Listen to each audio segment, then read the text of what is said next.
ಬೆಳಗಾವಿಯಲ್ಲಿ ಮರಾಠಿ ವರ್ಸಸ್ ಕನ್ನಡ ಮರಾಠಿಗರ ಪುಂಡಾಟದ ವಿರುದ್ಧ ಸಿಡಿದೆದ್ದ ಕರವೇ. ಪ್ರತಿಭಟನೆ, ಹೋರಾಟ, ಹೈಡ್ರಾಮಾ. ತಣ್ಣಗೆ ಇದ್ದ ಬೆಳಗಾವಿಗೆ ಬೆಂಕಿ ಬಿದ್ದಿದ್ದು ಹೇಗೆ? 3 ದಿನಗಳಿಂದ ಎಂಇಎಸ್ ಪುಂಡರು ಮಾಡಿದ ಕೀಟಲೆ ಏನೇನು? ಕಿಡಿಗೇಡಿಗಳಿಗೆ ಕನ್ನಡಿಗರು ಕೊಟ್ಟ ಉತ್ತರ ಹೇಗಿತ್ತು? ಕಂಡಕ್ಟರ್ ವಿರುದ್ಧ ಪೋಕ್ಸೋ ಕೇಸ್ ವಾಪಸ್ ಪಡೆದಿದ್ದು ಯಾಕೆ?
ಕೆಎಸ್ಆರ್ಟಿಸಿ ಬಸ್ನಲ್ಲಿ ಕಂಡಕ್ಟರ್ ಕನ್ನಡ ಮಾತಾಡಿಲ್ಲ ಅಂತ ಶುರುವಾದ ಜಗಳ ಈಗ ತಾರಕಕ್ಕೇರಿದೆ. ಬೆಳಗಾವಿಯಲ್ಲಿ ಅಕ್ಷರಶಃ ಬೆಂಕಿ ಹೊತ್ಕೊಂಡಿದೆ. ಅತ್ತ ಮರಾಠಿಗರು, ಇತ್ತ ಕನ್ನಡಿಗರು ವಾಹನಗಳನ್ನ ಟಾರ್ಗೆಟ್ ಮಾಡಿ ಕಿರಿಕ್ ಮಾಡ್ತಾ ಇದ್ದಾರೆ. ಮತ್ತೊಂದು ಕಡೆ ಮರಾಠಿಗರ ವಿರುದ್ಧ ಕರವೇ ಸಿಡಿದೆದ್ದಿದ್ದು ಬೆಳಗಾವಿಯಲ್ಲಿ ಹೈಡ್ರಾಮಾವೇ ಸೃಷ್ಟಿಯಾಗಿದೆ.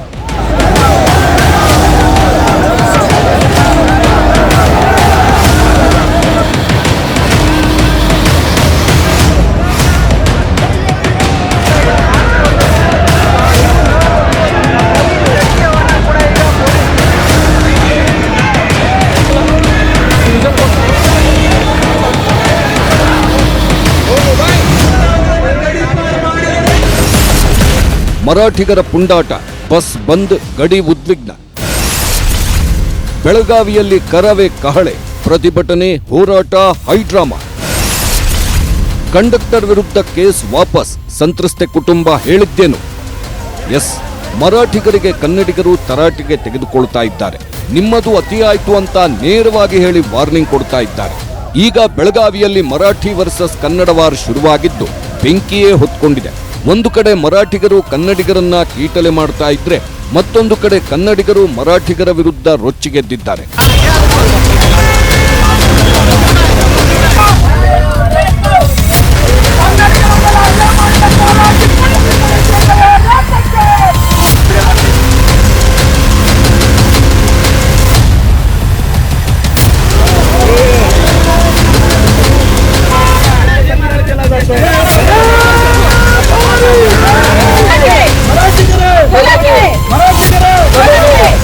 ಬೆಳಗಾವಿಯಲ್ಲಿ ಮರಾಠಿಗರ ಹಾವಳಿ ಇರೋದು, ಅವರು ಅವಾಗವಾಗ ಕನ್ನಡಿಗರ ಮೇಲೆ ದರ್ಪ ತೋರಿಸೋದು, ಪುಂಡಾಟ ನಡೆಸೋದು ಎಲ್ಲ ನಡೀತಾನೆ ಇರುತ್ತೆ.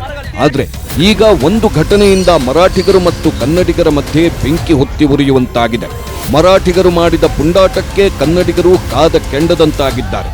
ಕರ್ನಾಟಕ ರಕ್ಷಣಾ ವೇದಿಕೆ ಬೆಳಗಾವಿ ಚಲೋ ಮಾಡಿ ಅಲ್ಲಿ ಪುಂಡರ ವಿರುದ್ಧ ಹೋರಾಟಕ್ಕೆ ಇಳಿದಿದೆ.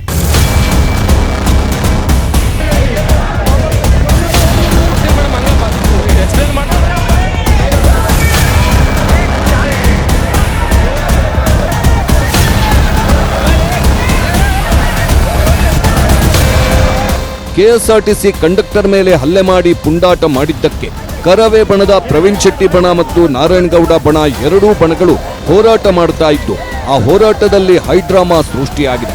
ಪ್ರವೀಣ್ ಶೆಟ್ಟಿ ಬಣ ಕಂಡಕ್ಟರ್ ಮೇಲೆ ಹಲ್ಲೆ ನಡೆದ ಸಣ್ಣ ಬಾಳೆಕುಂದ್ರಿಗೆ ಮುತ್ತಿಗೆ ಹಾಕ್ತೀವಿ ಅಂತ ಹೋಗ್ತಾ ಇದ್ದು, ಈ ವೇಳೆ ಅವರನ್ನೆಲ್ಲ ಪೊಲೀಸರು ವಶಕ್ಕೆ ಪಡೆದುಕೊಂಡ್ರು.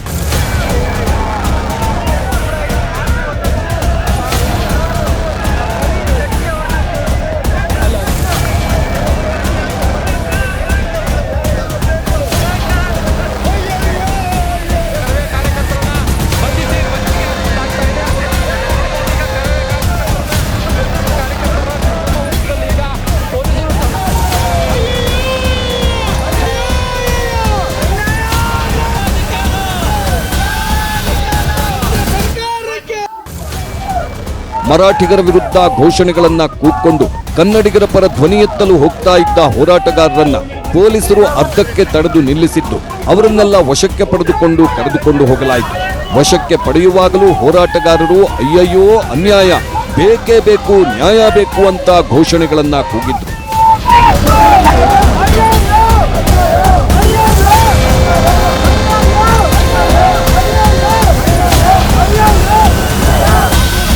ಮರಾಠಿಗರ ದೌಲತ್ತು, ದರ್ಪ, ದಾದಾಗಿರಿಯನ್ನ ಖಂಡಿಸಿ ಕರವೇ ಬಣಗಳು ಬೆಳಗಾವಿ ಚಲೋ ಮಾಡಿದ್ದು.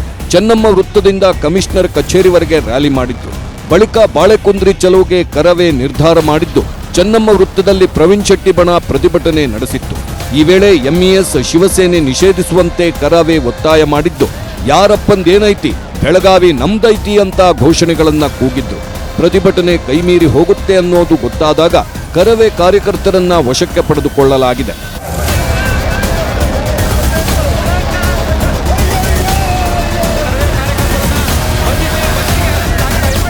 ಅವರು ಕನ್ನಡದ ಪರವಾಗಿ ಕೆಲಸ ಮಾಡಿದ್ರೆ, ಕನ್ನಡದ ವಾತಾವರಣ ಮಾಡಿದ್ರೆ, ಕನ್ನಡಿಗರ ಉದ್ಯೋಗವನ್ನು ಸೃಷ್ಟಿ ಮಾಡಿದ್ರೆ ಕನ್ನಡ ಹೋರಾಟಗಾರರು ಬರಲ್ಲ ರೀ. ನಾವು ಯಾವ ರಾಜಕಾರಣಿ ಮನೆಗೆ ಹಣಕ್ಕೆ ಹೋಗಿ ಬಂದಿರೋದಲ್ಲ, ಸ್ವಾಭಿಮಾನದ ಕಿಚ್ಚು ನಮ್ಮ ಕೈಯಿಂದ ಹಣದಿಂದ ಬಂದಿದ್ದಾವೆ, ನಮಗೂ ಕೆಲಸ ಇದಾವೆ. ಈ ಕೂಡಲೇ ಸತೀಶ್ ಜಾರಕಿಹೊಳಿ ಅವರು ಕನ್ನಡದ ವಾತಾವರಣವನ್ನು ನಿರ್ಮಾಣ ಮಾಡಿ ಭಯ ಇದೆ. ಆದ್ರೆ ಇದ್ರ ಹಿಂದ್ಗಡೆ ಯಾವ ರಾಜಕಾರಣಿ ಇದ್ದಾರೆ, ಯಾವ ಎಂಇಎಸ್ ಗುಂಡಗಳಿದ್ದಾರೆ, ಯಾರು ಶಿವಸೇನಾ ಮುಖಂಡರಿದ್ದಾರೆ, ಅವ್ರನ್ನ ಬಂಧಿಸುವಂತ ಕೆಲಸ ಮಾಡ್ಬೇಕನ್ನೋ ಒತ್ತಾಯವನ್ನ ಮಾಡ್ತಾ ಇದ್ದೀವಿ. ಗುಂಡರಾಜ್ಯ ಆಗ್ಬೋದು, ಇದೇ ತರ ಎಂಇಎಸ್ ಗುಂಡ ರಾಜ್ಯ ಆಗುತ್ತೆ ಕರ್ನಾಟಕ. ಕರ್ನಾಟಕದಲ್ಲಿ ಕನ್ನಡ ಹೋರಾಟಗಾರರು ಬೀದಿ ಬಂದ್ರೆ ಕಟಾಯಿತ ಕೇಸ್ ಹಾಕ್ತಾರೆ. ಮಹಾರಾಷ್ಟ್ರದಲ್ಲಿ ಕನ್ನಡದ ಮೇಲೆ ದಾಳಿ ಮಾಡಿದ್ರೆ ಅವ್ರನ್ನ ಚೆನ್ನಾಗಿ ನೋಡ್ಕೊಂತಾರೆ, ಅವ್ರಿಗೆ ಏನೇನ್ ಬೇಕು ವ್ಯವಸ್ಥೆ ಮಾಡ್ತಾರೆ. ಬಗೆಯ ನೀತಿ ಈ ದೇಶದಲ್ಲಿ ಇರುವಂತದ್ದು. ಮಾನ್ಯ ಪ್ರಧಾನಮಂತ್ರಿಗಳು ಮಧ್ಯಪ್ರವೇಶ ಮಾಡಬೇಕು, ಶಿವಸೇನೆಯನ್ನ ಬ್ಯಾನ್ ಮಾಡಬೇಕನ್ನೋ ಒತ್ತಾಯವನ್ನ ಮಾಡ್ತಾ ಇದ್ದೀವಿ. ಮತ್ತೊಂದು ಕಡೆ ನಾರಾಯಣಗೌಡ ಬಣ ಶಾಂತಿಯುತ ಪ್ರತಿಭಟನೆ ಮಾಡ್ತಾ ಇದ್ದು. ಇದೇ ವೇಳೆ ಆಸ್ಪತ್ರೆಗೆ ಭೇಟಿ ನೀಡಿ ಹಲ್ಲೆಗೊಳಗಾದ ಕಂಡಕ್ಟರ್ ಆರೋಗ್ಯ ವಿಚಾರಿಸಿದ್ದಾರೆ. ಬಳಿಕ ಮಾತನಾಡಿದ ನಾರಾಯಣಗೌಡ, ಕಂಡಕ್ಟರ್ಗೆ ಇನ್ನೂ ನೋವು ಕಡಿಮೆಯಾಗಿಲ್ಲ ಎಂದು ಕಣ್ಣೀರು ಹಾಕಿದ್ದಾರೆ. ಇಲ್ಲಿಯ ರಾಜಕಾರಣಿಗಳು ಏನು ಮಾಡುತ್ತಿದ್ದೀರಿ, ನಿಮ್ಗೆ ನಾಚಿಕೆ ಆಗಲ್ವಾ ಎಂದು ಕಿಡಿಕಾರಿದ್ದಾರೆ. ಇನ್ನು ಕಂಡಕ್ಟರ್ ಬೆಂಗಳೂರಿಗೆ ಬಂದ್ರೆ ನಾವೇ ಚಿಕಿತ್ಸಾ ವೆಚ್ಚ ಭರಿಸುತ್ತೇವೆ ಅಂತ ಹೇಳಿದ್ರು. ಅವ್ರಿಗಿನ್ನೂ ನೋವು ಕಡಿಮೆ ಆಗಿಲ್ಲ ಅಂತ ಹೇಳಿ ಅವರು ಕಣ್ಣೀರು ಹಾಕಿರು. ಕರ್ನಾಟಕದ ನೆಲದಲ್ಲಿ ಬೆಳಗಾವಿಯಲ್ಲಿ ಕನ್ನಡ ಮಾತಾಡಿದಕ್ಕೆ ಒಬ್ಬ ಕಂಡಕ್ಟರ್ ಹೊಡೆದು ಅವರು ಆಸ್ಪತ್ರೆಗೆ ಅಡ್ಮಿಟ್ ಹಾಕ್ತಾರೆ ಅಂದ್ರೆ ಇಲ್ಲಿಯ ಅಧಿಕಾರಿಗಳು, ಇಲ್ಲಿಯ ರಾಜಕಾರಣಿಗಳು ಹೇಗಿದ್ದಾರೆ, ಯಾಕೆ ಬದುಕ್ತಾ ಇದ್ದೀರಿ ನೀವು? ಇವತ್ತು ಆ ವಯಸ್ಸಿನಲ್ಲಿ ಒದೆ ತಿಂದು ಒಬ್ಬ ಕನ್ನಡಿಗ ಬೆಡ್ ಮೇಲೆ ಮಲ್ಕೊಂಡು ಕಣ್ಣೀರು ಹಾಕ್ತಾನಲ್ಲ, ನಿಮಗೇನಾದ್ರೂ ಮಾನವ ಮರ್ಯಾದೆ ಇದ್ರೆ ಇಲ್ಲಿಯ ರಾಜಕಾರಣಿಗಳಿಗೆ, ಜಿಲ್ಲಾಡಳಿತಕ್ಕೆ ಈ ಕೃತ್ಯವನ್ನ ಎಸಗಿದಂತವ್ರನ್ನ ಯಾವ ಮುಲಾಜಿಲ್ದಲೆ ಗುಂಡಾ ಕಾಯ್ದೆ ಹಾಕಿ 6 ತಿಂಗಳು ವರ್ಷ ಅವ್ರು ಜೈಲಿಗೆ ಹೋಗ್ಬೇಕು. ಅವ್ರನ್ನ ಕರ್ನಾಟಕದ ನೆಲದಿಂದ ಗಡೀಪಾರು ಮಾಡ್ಬೇಕು. ರಕ್ತ ಕುದೀತಿದೆ, ಅವರನ್ನ ಒತ್ತು ಒಳಗೆ ಹಾಕಬೇಕು. ಹಲ್ಲೆ ಮಾಡಿದವರನ್ನ ಬಗ್ಗು ಬಡಿತೇವೆ ಅಂತ ಕರವೇ ರಾಜ್ಯಾಧ್ಯಕ್ಷ ನಾರಾಯಣಗೌಡ ಆಕ್ರೋಶ ವ್ಯಕ್ತಪಡಿಸಿದ್ರು. ಹೊಟ್ಟೆ ಉರಿಯಿಂದ ಕನ್ನಡಿಗರ ಮೇಲೆ ಹಲ್ಲೆ ಮಾಡ್ತಾ ಇದ್ದಾರೆ, ಅವರನ್ನೆಲ್ಲ ಗಡೀಪಾರು ಮಾಡಬೇಕು ಅಂತ ಆಕ್ರೋಶ ವ್ಯಕ್ತಪಡಿಸಿದ್ರು. ನಂತರ 100 ಜನ ಕಾರ್ಯಕರ್ತರೊಂದಿಗೆ ನಾರಾಯಣಗೌಡ ಬಣ ಪ್ರತಿಭಟನಾ ರ್ಯಾಲಿಯನ್ನು ನಡೆಸಿತು.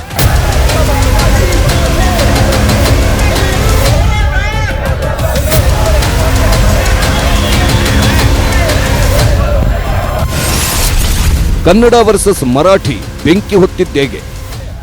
4 ದಿನಗಳ ಹಿಂದೆ ನಡೆದ ಒಂದು ಘಟನೆ ಈಗ ಬೆಳಗಾವಿಯಲ್ಲಿ ಯುದ್ಧದ ರೀತಿ ವಾತಾವರಣವನ್ನ ನಿರ್ಮಿಸಿದೆ. ಅತ್ತ ಬೆಳಗಾವಿಯಲ್ಲಿ ಇರೋ ಮರಾಠಿಗರು ಗಡಿ ಭಾಗದಲ್ಲಿರೋ ಕನ್ನಡಿಗರು ಆತಂಕದಲ್ಲಿ ಕಾಲ ಕಳೆಯುವಂತೆ ಮಾಡಿದೆ. 4 ದಿನಗಳ ಹಿಂದೆ ಅಂದ್ರೆ ಶುಕ್ರವಾರ ಮಧ್ಯಾಹ್ನ ಬೆಳಗಾವಿಯಿಂದ ಸುಳೆಬಾವಿಗೆ ಹೊರಟಿದ್ದ ಕೆಎಸ್ಆರ್ಟಿಸಿ ಬಸ್ ಹತ್ತಿದ ಒಬ್ಬ ಯುವತಿ ಕಂಡಕ್ಟರ್ ಜೊತೆ ಕಿರಿಕ್ ಮಾಡಿಕೊಂಡಿದ್ಲು. ಯುವತಿ 2 ಟಿಕೆಟ್ ಕೇಳಿದಾಗ ನಿರ್ವಾಹಕ ಮಹದೇವಪ್ಪ ಮಲ್ಲಪ್ಪ ಹುಕ್ಕೇರಿ ಅವರು ಟಿಕೆಟ್ ಹರಿದುಕೊಟ್ಟಿದ್ರು. ಆದ್ರೆ ಯುವಕನ ಟಿಕೆಟ್ ದುಡ್ಡನ್ನ ಯುವತಿ ಕೊಟ್ಟಿರಲಿಲ್ಲ. ಹುಡುಗರಿಗೆ ಉಚಿತ ಟಿಕೆಟ್ ನೀಡಿದರೆ ಸೇವೆಯಿಂದ ನನ್ನನ್ನ ಅಮಾನತು ಮಾಡುತ್ತಾರೆ, ನೀವು ಟಿಕೆಟ್ ಪಡೆಯುವಾಗ ಸರಿಯಾಗಿ ಹೇಳಿ ತೆಗೆದುಕೊಳ್ಬೇಕು ಎಂದು ಆ ಹುಡುಗಿಗೆ ಮಹದೇವಪ್ಪ ಅವರು ತಿಳಿ ಹೇಳಿದ್ರು. ಇದಿಷ್ಟು ಸಂಭಾಷಣೆ ಕನ್ನಡದಲ್ಲಿ ನಡೆದಿತ್ತು. ಆಗ ಯುವತಿಯು ಮರಾಠಿಯಲ್ಲಿ ಮಾತಾಡು, ಮರಾಠಿ ಕಲ್ತ್ಕೊಳ್ಬೇಕು ಎಂದು ಮರಾಠಿಯಲ್ಲೇ ಬೈದಿದ್ರು. ಈ ವೇಳೆ ಮಾತಿಗೆ ಮಾತು ಬೆಳೆದಿತ್ತು. ಇಷ್ಟಕ್ಕೆ ಮುಂದೆ ಬಾಳೆಕುಂದ್ರಿ ಕೆಎಚ್ ಬರುತ್ತಿದ್ದಂತೆ ಹಲ್ಲೆ ಮಾಡುವುದಕ್ಕಂತಲೇ ಸುಮಾರು 20 ಜನ ಎಂಇಎಸ್ ಪುಂಡರ ಗುಂಪು ಕಾಯ್ತಾ ಇತ್ತು. ಬಸ್ ಬಂದ ಕೂಡಲೇ ಹತ್ಕೊಂಡು ಕಂಡಕ್ಟರ್ ಮೇಲೆ ಮನಬಂದಂತೆ ಹಲ್ಲೆ ಮಾಡಿದ್ದಾರೆ. ಹಲ್ಲೆ ಮಾಡಿರೋ ದೃಶ್ಯಗಳು ಮೊಬೈಲ್ ಕ್ಯಾಮೆರಾದಲ್ಲೂ ಸೆರೆಯಾಗಿದ್ದು, ಪುಂಡರ ವರ್ತನೆಗೆ ಕನ್ನಡಿಗರು ಆಕ್ರೋಶ ವ್ಯಕ್ತಪಡಿಸ್ತಾ ಇದ್ದಾರೆ.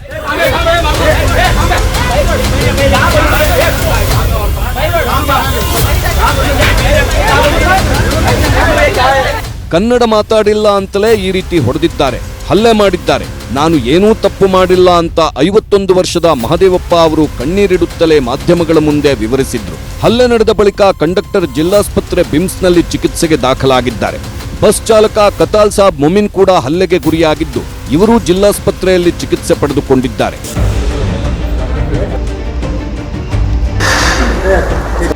ಎಸ್, ಕರ್ನಾಟಕದಲ್ಲಿ ಕನ್ನಡ ಬರಲ್ಲ ಎಂದ ತಪ್ಪಿಗೆ ಹಿಗ್ಗಾಮುಗ್ಗ ಹೊಡೆಸಿಕೊಂಡ ಮಹದೇವಪ್ಪ ಈಗ ಆಸ್ಪತ್ರೆಗೆ ಸೇರಿದ್ದಾರೆ. ಏಟು ತಿಂದ ವ್ಯಕ್ತಿಯ ಮೇಲೆ ಆ ಯುವತಿ ಮತ್ತು ಪುಂಡರು ಕಂಡಕ್ಟರ್ ವಿರುದ್ಧ ಕೇಸನ್ನು ದಾಖಲಿಸಿದ್ರು. ಆದರೆ ಈಗ ಅವರೇ ಕೇಸನ್ನ ವಾಪಸ್ ಪಡೆದುಕೊಂಡಿದ್ದಾರೆ. ಇನ್ನು 4 ದಿನಗಳಿಂದ ಆಸ್ಪತ್ರೆಯಲ್ಲೇ ಚಿಕಿತ್ಸೆ ಪಡೆಯುತ್ತಾ ಇರೋ ಕಂಡಕ್ಟರ್ ಮಹದೇವಪ್ಪರನ್ನ ರಾಜಕಾರಣಿಗಳು, ಹೋರಾಟಗಾರರು ಭೇಟಿಯಾಗಿ ಆರೋಗ್ಯ ವಿಚಾರಿಸಿದ್ದಾರೆ. ಪೋಕ್ಸೋ ಕೇಸ್ ವಾಪಸ್ ಪಡೆದ ಬಾಲಕಿ ಕುಟುಂಬ. ಕೇಸ್ ವಾಪಸ್ ಬಗ್ಗೆ ಕಂಡಕ್ಟರ್ ಹೇಳಿದ್ದೇನು? ಕಳೆದ ಶುಕ್ರವಾರ ಕಂಡಕ್ಟರ್ ಮೇಲೆ ಹಲ್ಲೆ ಮಾಡಿದ್ದೂ ಅಲ್ಲದೆ ಅವರ ಮೇಲೆ ಗಲಾಟೆ ಮಾಡಿದ ಬಾಲಕಿಯೇ ಪೋಕ್ಸೋ ಕೇಸನ್ನು ದಾಖಲಿಸಿದ್ಲು. ಹಲ್ಲೆ ಮಾಡಿಕೊಂಡು ಆಸ್ಪತ್ರೆ ಸೇರಿರೋ ಕಂಡಕ್ಟರ್ಗೆ ಪೋಕ್ಸೋ ಆತಂಕವೂ ಎದುರಾಗಿತ್ತು. ಆದರೆ ಈಗ ಕೇಸ್ ಹಾಕಿದ್ದ ಬಾಲಕಿಯ ಕುಟುಂಬದವರೇ ಕೇಸ್ ವಾಪಸ್ ಪಡೆದುಕೊಂಡಿದ್ದಾರೆ. ಬಸ್ನಲ್ಲಿ ನಡೆದ ಗಲಾಟೆ ಪ್ರಕರಣ ಬೇರೆ ದಿಕ್ಕು ಪಡೆದುಕೊಳ್ತಾ ಇದೆ. ಇದು ಭಾಷಾವಾರು ಗಲಾಟೆ ಆಗ್ತಾ ಇದೆ. ನಾವು ಕನ್ನಡಿಗರು, ನಮಗೆ ಕನ್ನಡಿಗರ ಮೇಲೆ ಯಾವುದೇ ದ್ವೇಷ ಇಲ್ಲ, ನಾವು ಸ್ವಇಚ್ಛೆಯಿಂದ ಕೇಸ್ ವಾಪಸ್ ಪಡೆಯುತ್ತಿದ್ದೇವೆ ಅಂತ ಹೇಳಿ ಕೇಸ್ ವಾಪಸ್ ಪಡೆದುಕೊಂಡಿದ್ದಾರೆ. ಇನ್ನು ಪೋಕ್ಸೋ ಕೇಸು ದಾಖಲಿಸಿದಾಗಲೇ ಇದೊಂದು ಸುಳ್ಳು ಕೇಸು, ದ್ವೇಷದಿಂದ ಕೇಸು ಹಾಕಿದ್ದಾರೆ ಅಂತ ಹೇಳಿದ್ದ ಕಂಡಕ್ಟರ್ ಬಾಲಕಿಯ ಆರೋಪಗಳನ್ನ ಅಲ್ಲಗಳೆದಿದ್ರು. ಈಗ ಕಂಡಕ್ಟರ್ ಹೇಳಿದಂತೆ ಬಾಲಕಿ ಮಾಡಿದ್ದ ಆರೋಪಗಳೆಲ್ಲ ಸುಳ್ಳು ಅನ್ನೋದು ಗೊತ್ತಾಗಿದೆ. ಯಾಕಂದ್ರೆ ಅವರ ಕುಟುಂಬವೇ ಸ್ವಯಂ ಪ್ರೇರಿತವಾಗಿ ಕೇಸ್ ವಾಪಸ್ ಪಡೆದಿದೆ. ಹಾಗೆ ಕಂಡಕ್ಟರ್ ಮೇಲೆ ಪೋಕ್ಸೋ ಕೇಸ್ ಬುಕ್ ಮಾಡಿದ್ದ ಸಿಪಿಐ ಗುರುರಾಜ್ ಶೆಟ್ಟರ್ ವಿರುದ್ಧ ಭಾರೀ ಆಕ್ರೋಶ ವ್ಯಕ್ತವಾಗಿದ್ದು, ಅವರನ್ನು ವರ್ಗಾವಣೆ ಮಾಡಲಾಗಿದೆ. ಮಾರಿಹಾಳ ಠಾಣೆಯಿಂದ ಬೆಳಗಾವಿಯ ಸಿಸಿಆರ್ಬಿಗೆ ವರ್ಗಾವಣೆ ಮಾಡಿ ಆದೇಶಿಸಲಾಗಿದೆ. ಇನ್ನು ಸಂತ್ರಸ್ತ ಕುಟುಂಬದಿಂದ ಕೇಸ್ ವಾಪಸ್ ವಿಚಾರದ ಬಗ್ಗೆ ಕಂಡಕ್ಟರ್ ಮಹದೇವಪ್ಪ ಹುಕ್ಕೇರಿ ನ್ಯೂಸ್ 18 ಜೊತೆ ಮಾತನಾಡಿ, ನನ್ನ ತಪ್ಪು ಇಲ್ಲ ಎಂದು ಗೊತ್ತಾಗಿ ಅವರು ಈ ನಿರ್ಧಾರ ಮಾಡಿದ್ದಾರೆ. ಯಾರ ಮಕ್ಕಳಾದರೂ ಅಷ್ಟೇ, ಈ ರೀತಿ ಆಗಬಾರದಿತ್ತು. ಕಳೆದ 18 ವರ್ಷಗಳಿಂದ ಸುಳೆಬಾವಿ ರಸ್ತೆಯಲ್ಲಿ ಸೇವೆ ಮಾಡಿದ್ದೇನೆ. ನನ್ನ ಮೇಲೆ ಈ ರೀತಿಯ ಆರೋಪಗಳು ಬಂದಿರಲಿಲ್ಲ. ಯುವತಿ ಕುಟುಂಬಸ್ಥರಿಗೆ ಸತ್ಯ ಗೊತ್ತಾಗಿದೆ ಅಂತ ಹೇಳಿದ್ರು. ಇವಾಗ ನನ್ನ ಮಗಳಂದ್ರು ಅಷ್ಟೇ, ಅವ್ರ ಮಗಳಂದ್ರು ಅಷ್ಟೇ. ಬಟ್ ಈ ಥರ ಆಗಬಾರ್ದಿತ್ತು, ಏನೋ ಆಗಿದೆ. ಬಟ್ ಏನದಲ್ಲ, ಅದೊಂದು ಅಚಾನಕ ದುರ್ದೈವ. ಅದು ಆಗಬಾರ್ದಿತ್ತು, ಆಗಿದೆ ಸರ್. ಅವ್ರಿಗೆ ಗೊತ್ತಾಗಿದೆಲ್ಲ ಸರ್, ನನ್ನ ನಿಜಾಂಶ ಏನು ಅನ್ನೋದು ಅವ್ರಿಗೆ ಗೊತ್ತಾಗಿದೆ.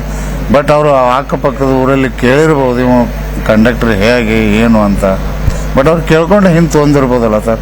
ನಾನೊಬ್ಬ ಒಳ್ಳೆಯ ಮನುಷ್ಯ ಅದೀನಿ ಅಂತೇಳಿ ತೊಂದರೆ, ಅಲ್ಲಿ ಮಾರಿಸಿದವ್ರಿಗೆ ತೊಂದರೆ. ಇದೇನೋ ಒಂದು ಮಾಡಬಾರ್ದಿತ್ತು, ಮಾಡಿದ್ದಾರೆ ಸರ್. ಈ ರೀತಿ ಇನ್ನು ಮುಂದೆ ಆದರೂ ಆಗಬಾರ್ದು ಸರ್. ನಾವೆಲ್ಲರೂ ಒಂದು ಅಣ್ಣತಮ್ಮರಿದ್ದಾಗೆ ಮಾಡ್ಕೊಂಡು ನೋಡ್ಕೊಂಡು ಹೋಗ್ಬೇಕು. ಎಸ್, ಏಟು ತಿಂದ ಮಹದೇವಪ್ಪ ಏನೋ ಇನ್ಮುಂದೆ ಈ ರೀತಿ ಆಗಬಾರ್ದು, ಮರಾಠಿಗರು ನಾವು ಅಣ್ಣ ತಮ್ಮಂದಿರ ರೀತಿ ಹೋಗಬೇಕು ಅಂತ ಹೇಳ್ತಾ ಇದ್ದಾರೆ. ಆದ್ರೆ ಇದೇ ವಿಚಾರಕ್ಕೆ ಮಹಾರಾಷ್ಟ್ರದಲ್ಲಿ ಮರಾಠಿಗರು ರೊಚ್ಚಿಗೆದ್ದಿದ್ದು ಭಾರೀ ಅವಾಂತರಗಳನ್ನೇ ಸೃಷ್ಟಿ ಮಾಡಿದ್ದಾರೆ.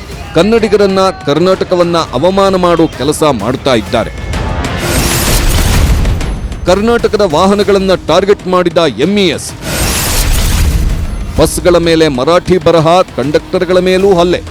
ಬೆಳಗಾವಿಯಲ್ಲಿ ಕಂಡಕ್ಟರ್ ಮೇಲೆ ಆದ ಹಲ್ಲೆಯನ್ನ ಮರಾಠಿಗರು ತಮ್ಮ ವಿರುದ್ಧ ನಡೆದ ಹಲ್ಲೆ ಮರಾಠಿಗರಿಗೆ ಅವಮಾನ ಅಂತ ಭಾವಿಸಿ ಈಗ ಮಹಾರಾಷ್ಟ್ರ ಮತ್ತು ಗಡಿಯಲ್ಲಿ ದಾಂಧಲೆ ಶುರು ಮಾಡಿದ್ದಾರೆ. ಕರ್ನಾಟಕದ ಬಸ್ಗಳು, ವಾಹನಗಳನ್ನ ಅಡ್ಡಗಟ್ಟಿ ಅವುಗಳಿಗೆ ಮಸಿ ಬೆಳೆದು ಮರಾಠಿ ಬರಹಗಳನ್ನ ಬರೆಯೋ ಕೆಲಸ ಮಾಡ್ತಾ ಇದ್ದಾರೆ. ಇನ್ನು ಕೆಲವರು ಅತಿರೇಕಕ್ಕೆ ಹೋಗಿ ಬಸ್ ಕಂಡಕ್ಟರ್ಗಳ ಮೇಲೆಯೇ ಕೇಸರಿ ಬಣ್ಣವನ್ನ ಸುರಿದು ಕೇಸರಿ ಬಾವುಟಗಳನ್ನ ಹಾಕುವ ಮೂಲಕ ಹುಚ್ಚುತನ ಪ್ರದರ್ಶನ ಮಾಡಿದ್ದಾರೆ.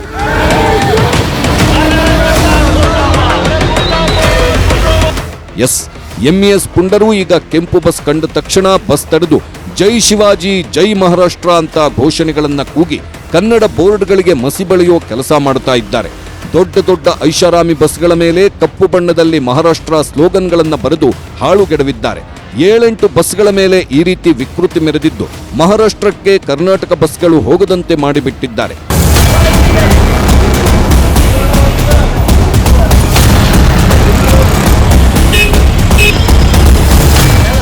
ಬಸ್ಗಳು ಕಂಡಕ್ಟರ್ಗಳ ಮೇಲೆ ಮಾತ್ರ ಅಲ್ಲ, ಕನ್ನಡ ಮಾತಾಡುವವರ ಮೇಲೂ ಹಲ್ಲೆ ನಡೀತಾ ಇದೆ. ಬೆಳಗಾವಿಯಲ್ಲಿ ಕಂಡಕ್ಟರ್ ಮೇಲೆ ಹಲ್ಲೆ ಬಳಿಕ ಮತ್ತೊಂದು ಹಲ್ಲೆ ಪ್ರಕರಣ ಬೆಳಕಿಗೆ ಬಂದಿದೆ. ಖಾನಾಪುರ ಪಟ್ಟಣದ ಹೋಟೆಲ್ನಲ್ಲಿ ಕನ್ನಡ ಮಾತಾಡಿದ್ದಕ್ಕೆ ಕರವೇ ಉಪಾಧ್ಯಕ್ಷ ಜಯವಂತ್ ಮೇಲೆ ಮರಾಠಿ ಪುಂಡರು ಹಲ್ಲೆ ನಡೆಸಿದ್ದಾರೆ. ಜಾಂಬೋತಿ ಕ್ರಾಸ್ನ ನಾಗೇಶ್ ಫಾಸ್ಟ್ ಫುಡ್ ಅಂಗಡಿಯಲ್ಲಿ ದಾಳಿ ಮಾಡಿದ್ದಾರೆ.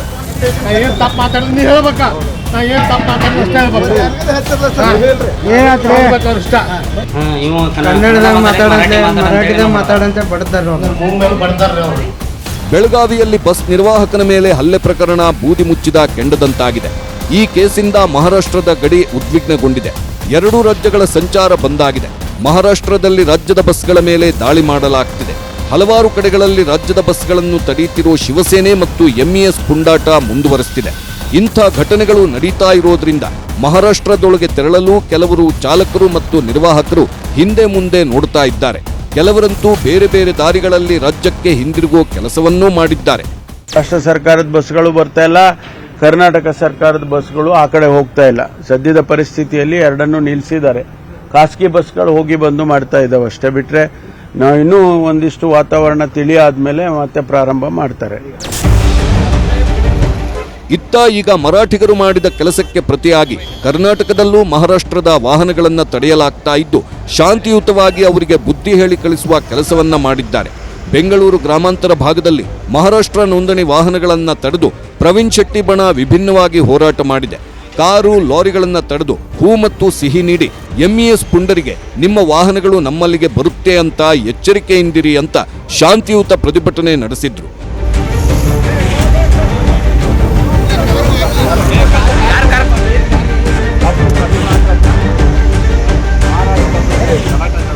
ಸದ್ಯ ಕಂಡಕ್ಟರ್ ಮೇಲೆ ಹಲ್ಲೆ ಖಂಡಿಸಿ ರಾಜ್ಯದಲ್ಲಿ ಒಂದಷ್ಟು ಹೋರಾಟಗಳು ನಡೆದಿವೆ. ಎಂಇಎಸ್ ಪುಂಡರ ವಿರುದ್ಧ ರಾಜ್ಯದಾದ್ಯಂತ ಭಾರೀ ಆಕ್ರೋಶ ವ್ಯಕ್ತವಾಗ್ತಾ ಇದೆ. ಮರಾಠಿಗರನ್ನ ಕರ್ನಾಟಕದಿಂದ ಓಡಿಸಬೇಕು ಅನ್ನೋ ಕೂಗುಗಳು ಕೇಳಿ ಬರ್ತಾ ಇವೆ. ಇದರ ನಡುವೆ ಹೋರಾಟ ಬೇಡ ಅಂತ ಹೇಳಿದ ಕೈ ನಾಯಕರ ವಿರುದ್ಧವೂ ಭಾರೀ ಆಕ್ರೋಶ ವ್ಯಕ್ತವಾಗ್ತಾ ಇದೆ.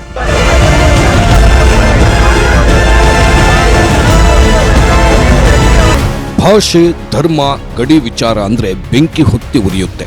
ಅದರಲ್ಲೂ ಕನ್ನಡಿಗರು ಮತ್ತು ಮರಾಠಿಗರ ನಡುವೆ ದಶಕಗಳಿಂದಲೂ ಗಲಾಟೆ ನಡೀತಾ ಇದ್ದು, ಹುಲ್ಲು ಕಡ್ಡಿ ಹಾಕಿದ್ರೂ ಬೆಂಕಿ ಧಗ್ಗನ್ನುವ ಮಟ್ಟಕ್ಕೆ ಅದು ಬಂದು ನಿಂತಿದೆ.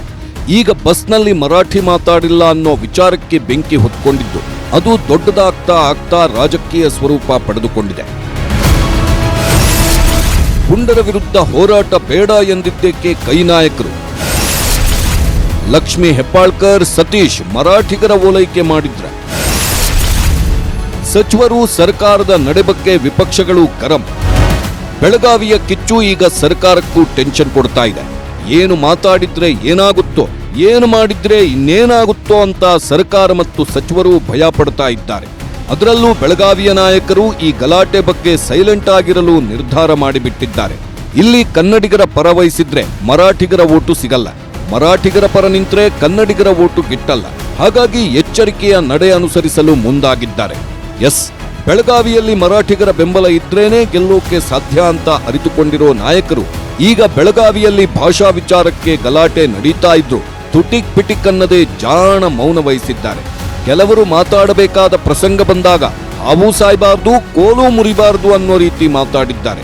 ಯಾವಾಗಲೂ ಮರಾಠಿ ಪ್ರೇಮ ತೋರಿಸಿ ಟೀಕೆಗೆ ಗುರಿಯಾಗೋ ಸಚಿವೆ ಲಕ್ಷ್ಮೀ ಹೆಬ್ಬಾಳ್ಕರ್, ಕರ್ನಾಟಕ ಬೇರೆ ಅಲ್ಲ, ಇನ್ನೊಂದು ರಾಜ್ಯ ಬೇರೆ ಅಲ್ಲ, ತಪ್ಪಿತಸ್ಥರ ವಿರುದ್ಧ ಕ್ರಮ ಆಗುತ್ತೆ, ಇದನ್ನ ಇಲ್ಲಿಗೆ ನಿಲ್ಲಿಸಬೇಕು ಅಂತ ಹೇಳಿದ್ರು. ಇನ್ನು ಇದೇ ವಿಚಾರವಾಗಿ ಸತೀಶ್ ಜಾರಕಿಹೊಳಿ ಸಹ ಮಾತಾಡಿದ್ದು, ಮರಾಠಿಗರ ವಿರುದ್ಧ ಹೋರಾಟವೇ ಬೇಡ ಅನ್ನೋ ರೀತಿ ಹೇಳಿದ್ದಾರೆ. ಬೆಳಗಾವಿಗೆ ಬಂದು ಏನೇ ಹೋರಾಟ ಮಾಡಿದ್ರು ಹೊಡೆತ ನಮಗೇ ಬೀಳುತ್ತೆ ಅಂತ ಸತ್ಯ ಒಪ್ಕೊಂಡಿದ್ದಾರೆ. ಅವರ ಈ ಹೇಳಿಕೆ ಈಗ ಭಾರೀ ಆಕ್ರೋಶಕ್ಕೆ ಕಾರಣವಾಗ್ತಾ ಇದೆ. ಸತೀಶ್ ಹೇಳಿಕೆಯನ್ನ ಕನ್ನಡ ಪರ ಸಂಘಟನೆಗಳ ನಾಯಕರು ಖಂಡಿಸಿದ್ದಾರೆ. ಅವ್ರಿಗೂ ನಮ್ಮ ವಿನಂತಿ ಬರೋದ್ರಿಂದ ಪರಿಹಾರ ಏನು, ಆಲ್ರೆಡಿ ಪೊಲೀಸರು ಆಕ್ಷನ್ ತಗೋತಿದ್ದಾರೆ. ಅವ್ರು ತಪ್ಪಿದ್ರೆ ಅವ್ರಿಗೆ ಆಕ್ಷನ್ ಮಾಡ್ತಾರೆ, ಇವ್ರು ತಪ್ಪಿದ್ರೆ ಇವ್ರು ಮಾಡ್ತಾರೆ. ಯಾವುದೇ ಸಂಘಟನೆ ಬಂದು ಹೊಡೆತ ಬೀಳೋದು ನಮಗೆ ಅದು ಕೂಡ ನೋಡ್ಬೇಕಾಗ್ತೈತಿ. ಈಗ ಯಾರೇ ಬಂದರೂ ಕೂಡ ಪೊಲೀಸ್ ಆಕ್ಷನ್ ತೊಗೊಳೋದಂತೆ ತಗೋತಾರೆ. ನಮ್ಮ ವಿನಂತಿ ಯಾರು ಕೂಡ ಬರಬಾರ್ದು, ನಮ್ಮ ರಿಕ್ವೆಸ್ಟು ಕೈ ಬಿಡಂತ ಹೇಳ್ತೀವಿ. ಯಾಕಂದ್ರೆ ಈಗಾಗಲೇ ಪೊಲೀಸರು ತನಿಖೆ ಮಾಡ್ತಿದ್ದಾರೆ, ಎರಡು ಕಡೆ ಕೌಂಟರ್ ಕೇಸ್ ಆಗಿದಾವ. ಸಾಹುಕಾರ್ ಸತೀಶ್ ಜಾರಕಿಹೊಳಿ ಅವರು ರಿಕ್ವೆಸ್ಟ್ ಮಾಡಿಕೊಂಡ್ರು. ಆದ್ರೆ ಅವರು ಮರಾಠಿಗರನ್ನ ಓಲೈಸೋದಕ್ಕೆ ಹೋರಾಟ ಬೇಡ ಅಂತಿದ್ದಾರೆ ಅನ್ನೋ ಮಾತುಗಳು ಈಗ ಕೇಳಿ ಬರ್ತಾ ಇವೆ. ಮರಾಠಿ ಪುಂಡರ ಅಟ್ಟಹಾಸ ಮತ್ತು ಕರ್ನಾಟಕದ ಬಸ್ಗಳಿಗೆ ಮಸಿ ಬಳಿದ ಘಟನೆಗಳ ಹಿನ್ನೆಲೆಯಲ್ಲಿ ಸದ್ಯ ರಾಜ್ಯ ಸರ್ಕಾರ ಎಚ್ಚೆತ್ತುಕೊಂಡಿದೆ. ಸಿಎಂ ಸಿದ್ದರಾಮಯ್ಯ ಅವರು ಪ್ರಕರಣ ಸಂಬಂಧ ಮಹಾರಾಷ್ಟ್ರ ಸರ್ಕಾರದ ಜೊತೆಗೆ ಮಾತುಕತೆ ನಡೆಸುವಂತೆ ಮುಖ್ಯ ಕಾರ್ಯದರ್ಶಿಗೆ ತಿಳಿಸಿದ್ದಾರೆ. ರಾಜ್ಯ ಸರ್ಕಾರದ ಮುಖ್ಯ ಕಾರ್ಯದರ್ಶಿ ಶಾಲಿನಿ ರಜನೀಶ್ ಅವರಿಗೆ ಸೂಚನೆಯನ್ನೂ ನೀಡಿದ್ದಾರೆ.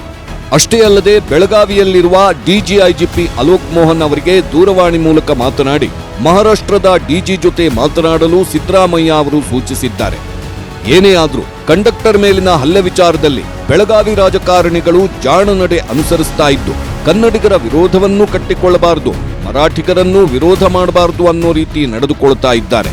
ಬೆಳಗಾವಿ ಚಿಕ್ಕೋಡಿ ಮೂಲದ ರಾಜಕಾರಣಿಗಳಿಗೆ ಮರಾಠಿಗರೇ ಮತ ಬ್ಯಾಂಕ್ ಆಗಿದ್ದು ಕೆಲವೊಮ್ಮೆ ಮರಾಠಿಯಲ್ಲೇ ಭಾಷಣ ಮಾಡಬೇಕಾದ ಅನಿವಾರ್ಯತೆಯೂ ಇದೆ. ರಾಜಕಾರಣದ ದೃಷ್ಟಿಯಿಂದ ಯಾರ ವಿರೋಧವನ್ನು ಕಟ್ಟಿಕೊಳ್ಳದ ನಾಯಕರು ಕನ್ನಡಿಗರ ವಿಚಾರ ವಿವಾದ ಎದ್ದಾಗ ಮೌನಕ್ಕೆ ಶರಣಾಗಿ ಬಿಡುತ್ತಾರೆ. ಸದ್ಯ ಕಂಡಕ್ಟರ್ ಮೇಲೆ ಹಲ್ಲೆ, ಎಂಇಎಸ್ ಪುಂಡಾಟದ ಬಗ್ಗೆಯೂ ಈಗ ರಾಜಕಾರಣಿಗಳು ಅದನ್ನೇ ಮಾಡ್ತಾ ಇದ್ದು ತಮ್ಮ ವೋಟ್ ಬ್ಯಾಂಕ್ ಭದ್ರ ಮಾಡಿಕೊಳ್ಳಲು ಎಲ್ಲಾ ಪ್ರಯತ್ನಗಳನ್ನೂ ಮಾಡುತ್ತಾ ಇದ್ದಾರೆ.